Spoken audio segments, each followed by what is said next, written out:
जय हिंद दोस्तों, मैं सुमित भगत भगत क्लासेज में आपका स्वागत करता हूं। रोज की तरह इस बार भी क्लास स्टार्ट करने से पहले मैं आप लोगों के समक्ष एक छोटी सी कविता प्रस्तुत करता हूं, जो इस प्रकार है। उम्र थका नहीं सकती और ठोकरे गिरा नहीं सकती। अगर जीतने की जिद हो तो कैसी भी परिस्थिति हो आपको हरा नहीं सकती। और पिछले वीडियो में मैंने आप लोगों को बताया था लोकतंत्र का क्रमिक विकास। ये जो है चैप्टर है वर्ग 9 का है, सिविक्स से लिया गया है, जिसको कि हम लोग लोकतांत्रिक राजनीतिक भी कहते हैं। जिसमें पिछले वीडियो मैंने आप लोगों को पढ़ाया था लोकतंत्र का क्रमिक विकास। और लोकतंत्र का क्रमिक विकास में मैंने आप लोगों को बताया था कि लोकतंत्र के लिए विभिन्न देशों को किस प्रकार का संघर्ष करना पड़ा और किस प्रकार से अपने देश में लोकतंत्र स्थापित किए हैं। और पिछले वीडियो में मैंने आप लोगों को पोलैंड और चिली के बारे में बताया था। पोलैंड और चिली के बारे में बताया था कि किस प्रकार उन्होंने संघर्ष करके अपने देश में क्या किया, लोकतंत्र की स्थापना की। आज हम लोग चलेंगे अमेरिका के बारे में पढ़ेंगे। तो मैं आप लोगों को बता दूं, अमेरिका जो है अस्तित्व में 1492 ईस्वी में आया। 1492 में डिस्कवर ऑफ अमेरिका का खोज किया गया था क्रिस्टोफर कोलंबस के द्वारा। 1492 में अमेरिका का खोज किया गया था और उसके बाद जो है अमेरिका अपने अस्तित्व में आई। तो मैं आप लोगों को बता दूं कि अमेरिका में जो होता लोकतंत्र शासन व्यवस्था नहीं था। अमेरिका भी क्या था, ब्रिटेन का गुलाम था, मतलब ब्रिटिश के अधीन ही वो चलता था। 1776 ईस्वी में अमेरिका में क्या हुआ कि ब्रिटिश शासन का अंत हुआ। 1776 में ब्रिटिश शासन का अमेरिका में पूरा तरीका से अंत हुआ। और 1789 में क्या हुआ, अमेरिका में लोकतांत्रिक सरकार का गठन किया गया। उसके बाद से अमेरिका में पूरा तरीका से संविधान बन करके लागू हुआ और कानून व्यवस्था जो वर्तमान समय में अमेरिका में उसी संविधान के अनुसार चलती है। एक बात और मैं आप लोगों को बता दूं कि अमेरिका का जो संविधान है वो विश्व का सबसे छोटा संविधान है और भारत का जो संविधान है वो विश्व का सबसे बड़ा संविधान है। तो अमेरिका की खोज के पीछे भी एक कहानी रही, जो मैं संक्षिप्त में आप लोगों के सामने प्रस्तुत करता हूँ। क्रिस्टोफर कोलंबस वो बल्कि अमेरिका का खोज करने नहीं निकले थे, वो भारत का खोज करने निकले थे। और समुद्री मार्ग से बहुत दिनों तक यात्रा करने के बाद वो एक द्वीप पे जाकर के पहुंचे, आइलैंड। और उस आइलैंड पे जाने के बाद वहाँ पे वो गए तो वहाँ पे देखिए ढेर सारा लोग वहाँ पे अपना निवास स्थान बनाए हैं आइलैंड में, और वहाँ के लोग काफ़ी गोरे हैं। तो क्रिस्टोफर कोलंबस को ऐसा लगा कि उन्होंने क्या किया, भारत का खोज कर लिया। और वहाँ पे जो आदमी थे उनका नाम उन्होंने रेड इंडियन डाल दिया। वो रेड इंडियन डालने के बाद क्या हुआ कि जब वो अपने देश वापस लौटे तो कुछ सालों के बाद उन्हें पता चलता है कि जो द्वीप का उन्होंने खोज किया वो अमेरिका नहीं, वो भारत नहीं बल्कि अमेरिका है। और रेड इंडियन जो थे वो क्या हुए, अमेरिका के मूल निवासी बन गए। कहानी यही खत्म नहीं होती है। उसके बाद क्या होता है कि ब्रिटेन के 13 उपनिवेशवाद अमेरिका में जाकर के क्या करने लगे, रहने लगे। और रेड इंडियन और ब्रिटिश के जो 13 उपनिवेशवाद थे दोनों में हमेशा झड़प होती थी। लेकिन ब्रिटेन क्या था, टेक्निकल डेवलप के कारण, आधुनिक हथियार के कारण हमेशा युद्ध जीत जाते थे और रेड इंडियन युद्ध हार जाते थे। लेकिन ब्रिटिश के 13 उपनिवेशवाद ने अपनी सरकार ब्रिटेन से कुछ अपनी मांगे रखी और ब्रिटेन की सरकार ने उनकी मांगे मानने से इनकार कर दिया। मानने से इनकार करने के बाद उन्होंने क्या किया कि रेड इंडियन के साथ एक संयुक्त साझा बैठक करके क्या किया गया कि हम अमेरिका को पूरा तरीका से स्वतंत्र कर देंगे। उसके बाद जो है तब से अमेरिका का नाम संयुक्त राष्ट्र अमेरिका हो गया। ये थी मैंने आप लोगों को अमेरिका के बारे में बताया। अब हम लोग चलेंगे फ्रांस के बारे में। मैं आप लोगों को कुछ बताना चाहता हूँ। फ्रांस, तो लोकतंत्र के लिए फ्रांस को भी क्या करना पड़ा, काफी संघर्ष करना पड़ा। तो मैं आप लोगों को बता दूं 1789 में फ्रांस में एक क्रांति हुई थी। इस क्रांति के फलस्वरूप क्या हुआ, संपूर्ण विश्व में लोकतंत्र की स्थापना और संघर्ष के लिए क्या किया गया, जंग लड़ा गया। 1789 में 1789 ईस्वी में ही फ्रांस में लोकतंत्र की स्थापना की गई। लेकिन फ्रांस में कुछ जन विरोधी थे और जन विरोधी क्या करना चाहते थे, वो लोकतंत्र की स्थापना होने देना नहीं चाहते थे और वहां के शासकों ने लोकतंत्र को उखाड़ फेंका। लेकिन क्या किए, फ्रांस में जो क्रांति की गई थी 1789 ईस्वी में, उस क्रांति के फलस्वरूप क्या हुआ कि फ्रांस में जन आंदोलन हुआ। जन आंदोलन कहने का मतलब है देश की सारी जनता एक साथ मिलकर के एक चीज के लिए आंदोलन करे। उस प्रकार के आंदोलन करने के बाद क्या हुआ, फ्रांस के शासकों को झुकना पड़ा और अपने देश में क्या करना पड़ा, लोकतंत्र स्थापित करना पड़ा। अब फ्रांस के बारे में मैंने पढ़ा, उसके बाद अब मैं आप लोगों को बताता हूँ ब्रिटेन के बारे में। ब्रिटेन में जो क्रांति हुई थी 1688 ईस्वी। 1688 ईस्वी में ब्रिटेन में एक गौरवपूर्ण क्रांति हुई थी। गौरवपूर्ण क्रांति में कहने का मतलब है ब्रिटेन की राजनीतिक घटना है, एक बहुत ही महत्वपूर्ण राजनीतिक घटना है, जिसमें क्या हुआ कि जनता को कई अधिकार प्राप्त हुआ और जनता को बहुत सारी शक्ति दी गई और राजशाही और सामंत वर्ग के जो शक्ति थी उसे कम होने लगी, उसको कम कर दिया गया। इस प्रकार जो है अमेरिका में भी क्या किया गया, सॉरी ब्रिटेन में भी क्या किया गया कि लोकतंत्र का स्थापना किया गया। मैं आप लोगों को बता दूं कि संपूर्ण विश्व में लोकतंत्र जो है एक जैसा एक तरह स्थापित नहीं किया गया, लोकतंत्र में भी बहुत सारी त्रुटि पाई गई।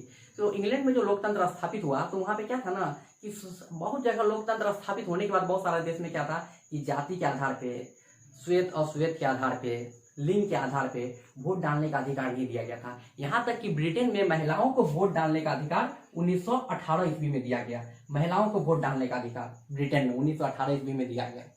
अमेरिका में भी इसी प्रकार की घटना घटी और आप सऊदी अरब में भी देख सकते हैं इसी प्रकार की घटना थी। वहां तो हाल फिलहाल 2016-17 ईस्वी में महिलाओं को जो था वोट डालने का अधिकार दिया गया। ये मैंने आप लोगों को बताया फ्रांस, ब्रिटेन, अमेरिका के बारे में। अब हम लोग चलेंगे न्यूजीलैंड के बारे में पढ़ेंगे।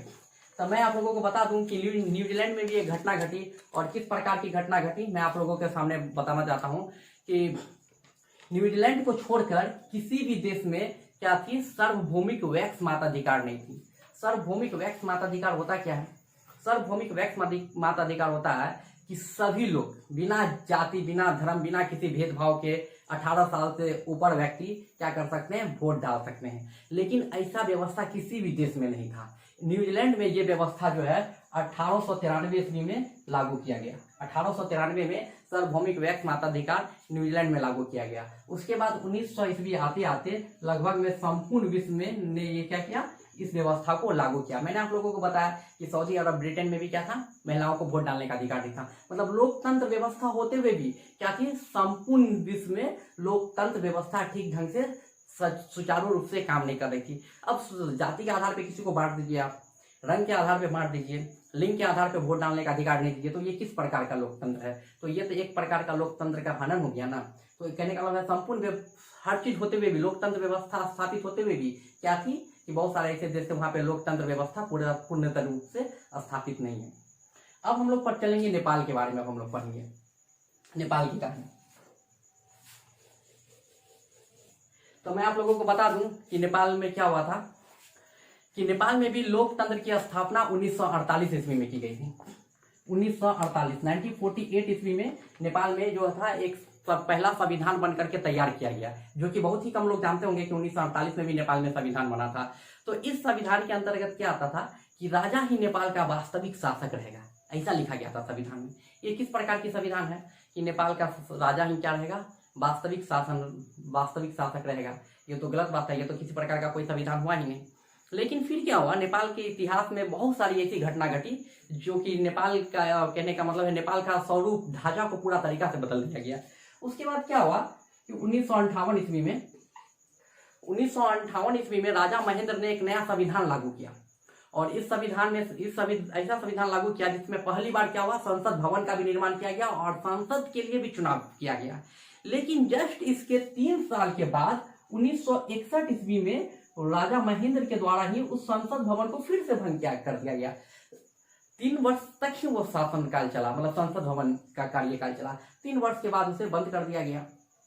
उसके बाद फिर नेपाल में एक विस्तार आंदोलन किया गया जो कि संपूर्ण विश्व में यह आंदोलन जो है काफी यादगार रहेगा। 1990 ईस्वी में क्या हुआ, नेपाल में एक जन आंदोलन किया गया। मैंने जन आंदोलन के बारे में आप लोगों को बताया भी है क्या होता है जन आंदोलन। तो जन आंदोलन किया गया तो जिसका परिणाम स्वरूप क्या हुआ, वहां पे बहुदलीय लोकतंत्र की स्थापना हुई। तो बहुदलीय क्या होता है, मैंने पिछले वीडियो में भी आप लोगों को बताया था कि किसी भी देश में जो शासन व्यवस्था होती है वो 3 प्रकार की होती है, एक दलीय, 2 दलीय और बहुदलीय। तीनों का डिफिनेशन मैंने पिछले वीडियो में दिया है, आप देख सकते हैं। तो 1990 में नेपाल में क्या हुआ कि बहुदलीय लोकतंत्र की स्थापना हुई और नेपाल में नेपाली कांग्रेस, नेपाल में भी एक पार्टी है जिनका नाम कांग्रेस है, उसे बहुमत मिला। उसे बहुमत मिलने के बाद जेपी कौड़ेला नेपाल के प्रधानमंत्री बन गए। यहाँ तक तो ठीक था, 1990 तक वो प्रधानमंत्री बने। लेकिन उनके प्रधानमंत्री बनने के 6 साल के बाद नेपाल में फिर एक आंदोलन किया गया। 1996 में 1996 में नेपाल में एक आंदोलन किया गया। किस प्रकार का आंदोलन किया गया, वहां के माओवादियों के द्वारा यह मांग रखी गई कि नेपाल में राजतंत्र को पूरा तरीका से समाप्त कर दिया जाए। जैसे कि आप वर्तमान में देख रहे हैं इंग्लैंड की शासन व्यवस्था। इंग्लैंड में क्या है, महारानी का भी शासन है और सरकार का भी शासन है, वहां पे सरकार भी है। तो उसी प्रकार माओवादियों लोग का कहना था कि यहाँ पे सिर्फ क्या रहेगा, लोकतंत्र ही रहेगा, राजा को किसी प्रकार का कोई अधिकार नहीं दिया जाए, राजा को अपने अधिकार से पूरा तरीका से वंचित रखा जाए, सिर्फ यहाँ पे पूर्ण तरीका से लोकतंत्र स्थापित होगा। ये तो माओवादियों की मांग थी। लेकिन नेपाल में एक ऐसी घटना घटी जिससे सारा विश्व का ध्यान जो है नेपाल की ओर केंद्रित हो गया, जो मैं आप लोगों को बता रहा हूं इस प्रकार है। 2001 ईस्वी जो है नेपाल के इतिहास के लिए काफी ही यादगार रहेगी। 2001 ईस्वी में क्या हुआ कि नेपाल के राजा वीरेंद्र और उसके परिवार की राजमहल में ही हत्या कर दी गई। उनके पूरे परिवार की हत्या कर दी गई, पूरे परिवार की, पूरे फैमिली की। इसके बाद क्या किया गया कि ज्ञानेंद्र ने राजभाग संभाला, कहने का मतलब है ज्ञानेंद्र को नेपाल का राजा बना दिया गया।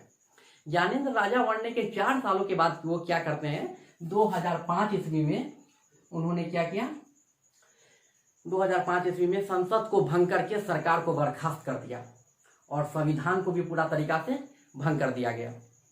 संविधान को भंग कर दिया गया तो किस प्रकार की सरकार रहेगी, किस प्रकार की शासन व्यवस्था रहेगी। जब 2005 ईस्वी में क्या किया गया कि पूरा तरीका से संसद को भंग कर दिया गया, तो नेपाल में लगभग 3 वर्षों तक आंदोलन चला। यह आंदोलन काफी लंबे समय तक चला। किसके बीच में, वहां के जो मधेसी लोग थे उनके बीच में, वहां के जो पहाड़ी लोग थे, गोरखा थे, मतलब विभिन्न जाति के लोग थे, वो और सरकार के बीच में। मैं आप लोगों को बता दूं कि नेपाल में 7 पार्टी है और 7 पार्टी क्या हो गई थी, एक हो चुकी थी। और वो क्या करने लगी, राजा के विरुद्ध में क्या करने लगी, मतलब कहने का मतलब नया संविधान बनाने का मांग करने लगी।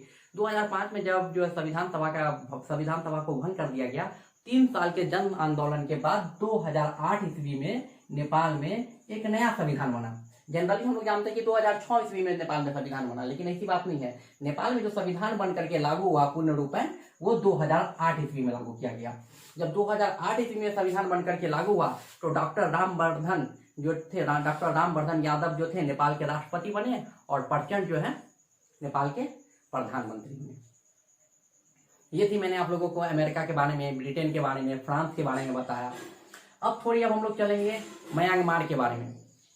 म्यांमार के बारे में भी जानेंगे। म्यांमार को जो होता है अपने देश में लोकतंत्र लाने के लिए किस प्रकार का संघर्ष करना पड़ा और वो कहाँ तक किए। वो हमारे पड़ोसी देश हैं। तो मैं आप लोगों को बता दूं, 1948 ईस्वी में म्यांमार में उपनिवेशिक शासक का अंत हुआ, मतलब उपनिवेशिक शासक से आजाद हुआ। और उपनिवेशिक शासक से आजाद होने के साथ ही म्यांमार की जो थी शासन व्यवस्था पूरा तरीका से पलट गई। किस प्रकार पलटी, मैं आप लोगों को बता देता हूँ। 1962 में जो म्यांमार में क्या हुआ कि सैनिक तख्ता पलट किया गया, मतलब 1962 में सैनिकों के द्वारा तख्ता पलट करके लोकतंत्र का पूरा तरीका से अंत कर दिया गया। उसके बाद 30 वर्षों तक वहां पे जो है सैनिक का शासन रहा म्यांमार में। उसके बाद 1990 में एक चुनाव हुआ। 1990 में म्यांमार में एक चुनाव लड़ा गया और ये पहला चुनाव था। और इस चुनाव में जो है आंग सान सू की की अगुवाई में चुनाव लड़ा गया और उनकी पार्टी का नाम था national league for democracy party. National league for democracy party को क्या मिला, बहुमत मिला। और बहुमत मिलने के बाद क्या हुआ, वो चुनाव जीती भी, लेकिन सेना को ये चुनाव मान्य नहीं हुआ। उन्होंने क्या किया कि आंग सान सू की को नजरबंद कर दिया गया और उनके जितने भी कार्यकर्ता थे उन्हें जेल में डाल दिया गया और पूरा तरीका से जो भी चुनाव की प्रक्रिया थी, नतीजा था, उनको रद्द कर दिया गया। ये बात जो है भारत के साथ साथ यूएन तक भी पहुंचा। तो यूएन भी क्या कर सकता है, ये तो देश का आंतरिक मामला था। तो देश के आंतरिक मामला में ज्यादा हस्तक्षेप नहीं करते हुए यूएन ने वहां के सैनिक शासन को यह निर्देश दिया कि आप अपने देश में लोकतंत्र स्थापित कीजिए। बिना लोकतंत्र का आपका देश डेवलप नहीं कर सकता है और बिना लोकतंत्र व्यवस्था के आप आगे नहीं बढ़ सकते हैं। तो यूएन के द्वारा बोला गया, लेकिन वर्तमान समय में भी वहाँ पे जो है वर्तमान समय में वहाँ का संविधान बनकर के अभी तक तैयार नहीं हुआ है, लेकिन लोकतांत्रिक व्यवस्था किसी भी तरह वहाँ पे चल रही है, जिसको हम बोल सकते हैं। तो मैंने आप लोगों को बताया आज लोकतंत्र का क्रमिक विकास में बहुत सारे देशों के बारे में मैंने आप लोगों को बताया। तो ये थी मैंने आप लोगों को बताया। और आप लोगों को किसी भी प्रकार की दिक्कत हो तो मेरे टेलीग्राम पे आप मुझे फॉलो कर सकते हैं, वहाँ पे आपको नोट्स अवेलेबल करवाया जाएगा। और इस वीडियो को आप लोग क्या कीजिए, ज़्यादा से ज़्यादा लाइक शेयर कीजिए, औरों तक पहुँचाइए। मैं चाहता हूँ ऐसे विद्यार्थी जो कि अभी लॉकडाउन के कारण नहीं पढ़ पा रहे हैं, उन तक ये वीडियो पहुँचे और उनको किसी भी प्रकार की त्रुटि हो, समस्या हो तो उनका भी समाधान किया जाएगा। तब तक के लिए जय हिंद। है।